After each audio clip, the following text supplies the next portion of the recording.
जनसंवाद खबर में आपका स्वागत। घोसी में महागठबंधन के समन्वय समिति का बैठक हुआ संपन्न। जिला से लेकर प्रखंड स्तर के दर्जनों कार्यकर्ता हुए शरीक। दरअसल घोसी नगर पंचायत के निजी सभागार में गुरुवार को महागठबंधन के समन्वय समिति का बैठक संपन्न हुआ, जिसमें आगामी लोकसभा चुनाव को लेकर की जाने वाली रणनीति पर चर्चा की गई। इस मौके पर लोगों को संबोधित करते हुए जदयू के जिला अध्यक्ष गोपाल शर्मा ने बताया कि राज्य में तो नेताओं का गठबंधन हो जाता है, लेकिन जमीनी स्तर पर कार्यकर्ताओं के गठबंधन नहीं होने का सीधा नुकसान महागठबंधन को होता है। किस चीज़ का बैठक का आयोजन किया गया है? ये आज महागठबंधन के समन्वय समिति का बैठक है प्रखंड स्तर का।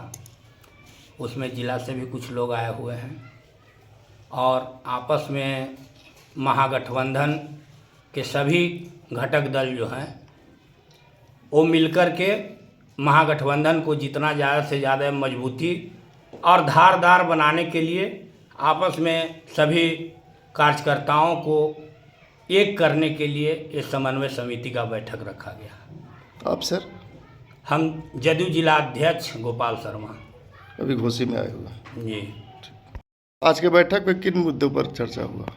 आज के बैठक का मुख्य मुद्दा है कि भारतीय जनता पार्टी की जो केंद्र सरकार है, जिसका 9 साल के शासनकाल में जनता की जो बर्बादी और उनके रोजी रोटी पे जो हमले बढ़े हैं, उसके खिलाफ देश की संविधान, उसके निरपेक्ष चरित्र, लोगों की एकता और मौलिक अधिकार की हिफाजत के लिए, लोकतंत्र की हिफाजत के लिए 15 जून को पूरे बिहार में महागठबंधन की ओर से केंद्र सरकार की जन विरोधी नीतियों के खिलाफ महाधरना का आयोजन किया जाएगा। उसी की तैयारी में आज किया जाएगा। कहाँ महाधरना होगा?